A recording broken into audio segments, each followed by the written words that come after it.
ayun. So yun, may time pa rin na nag-away kami. And there are times that I still feel unappreciated. Pero, yun nga, kailangan i-communicate mo sa kanya yun. Pero may time din naman na I just stay silent. Kasi, minsan kapag yung sobrang gulo na, the more pa na sumasagot ka, the more lang na nagka-clash. So, may times na tumatahimik na lang ako. So, ayun. And then, if you're gonna go to the second part, kasi syempre, lahat naman tayo may religion and we all have our own beliefs. So, I think having a religion also is one of the factors din na kinoconsider ng mga tao or mga couples if they're gonna stay in that relationship or not. So, having the same faith also is very important. Kasi yung faith and spiritual alignment is parang magiging guide ka din yun sa relationship niyong dalawa. So, of course, kailangan meron kayong same faith and spiritual alignment.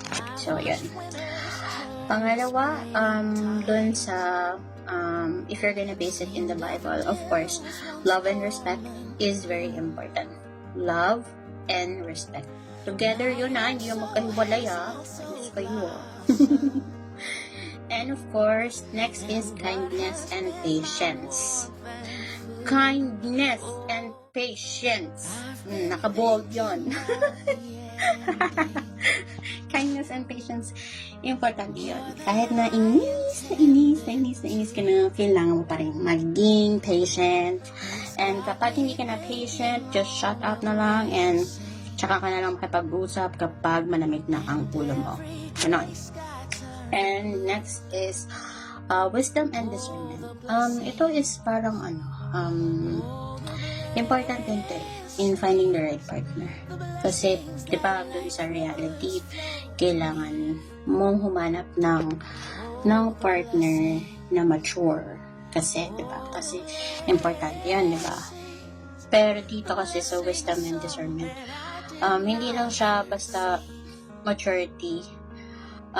It's more of like, pinapakita yung character ng tao. Hindi lang basta mabait, yung character niya talaga as a person on how he shows love and respect or how she's being kind and patient to you. So, doon lahat pupunta yun. So, wisdom sa character and of course, maturity din. Yeah. So, kailangan mo talaga ng maghanap ng isang tao na may magandang character. Yeah. And of course, ang pinaka-last is yung commitment. Which is yung sagot ko nga rin doon sa kahapon. Which is, ang main idea kahapon is to choose that person. Always to choose that person. Kasi it's a commitment nga kasi. Commitment yun na magstay kayo together and kahit mahirap, kahit madali ang buhay, you're gonna stay together. And of course, syempre, in sa mga normal relationships, it's like a covenant kasi, di ba? Pag kinasal yung isang tao sa magiging asawa nila. So, it's like a covenant. So, we respect the teachings of the Bible naman.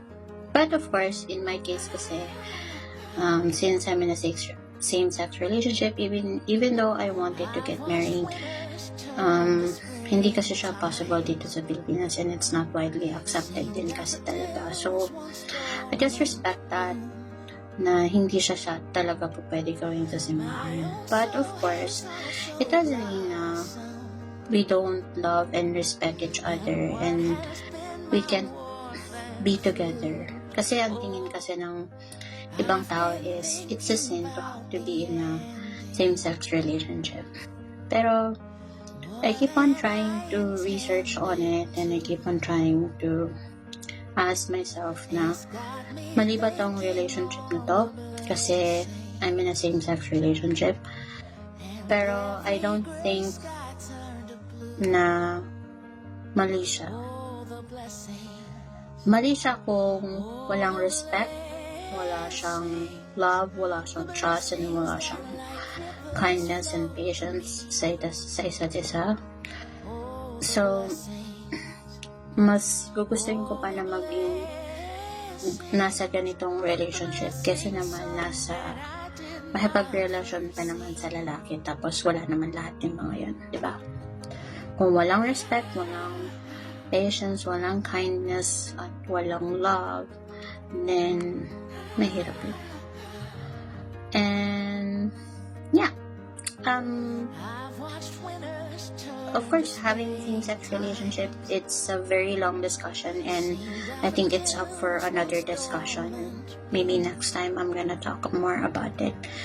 Kasi malaking issue pa rin siya here in Philippines. And I think not everyone would agree with this kind of relationship.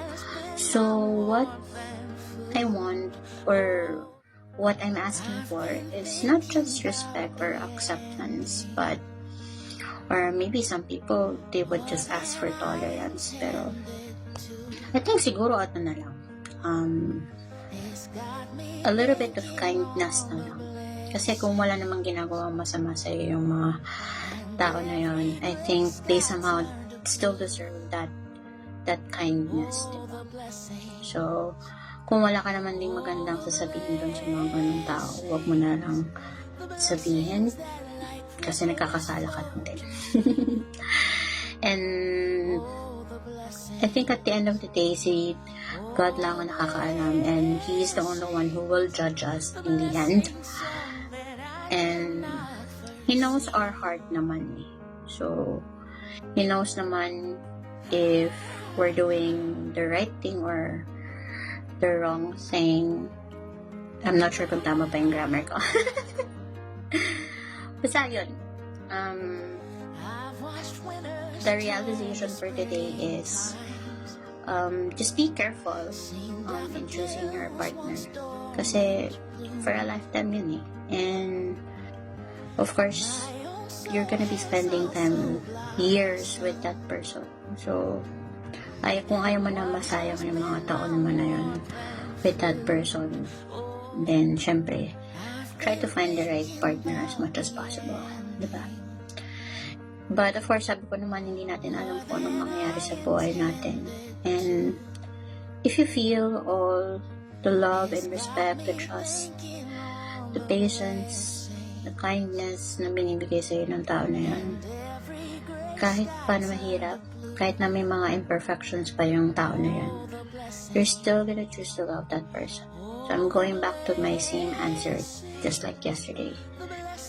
If I'm gonna choose the same person, because of course I love that person. Yun yung, of course, isa sa mga importante na factors to consider. But of course, huwag mo ring ilulose yung sarili mo. Hindi maganda na mawala yung sarili mo just because you're loving that person. Kasi na-experience ko din yan. So, but always try to find yourself. Try to go back to your core. Try to go back kung ano ka ba talaga as a person. Huwag mong kakalimutan yun. At kung nakalimutan mo man yun, try to go back to yourself. And just be yourself. Yun. And yun lang sa ating daily realization. Sobrang haba niya. Kasi of course, there are certain topics na sobrang haba talaga. So, yun lang. I hope you enjoyed, and I hope you learned something from this video. And kahit na medyo mahaba na siya, so it's like it became a vlog already. So, pero kung nag-stay ka until the end of the video, thank you so much, and I hope to see you in my next video.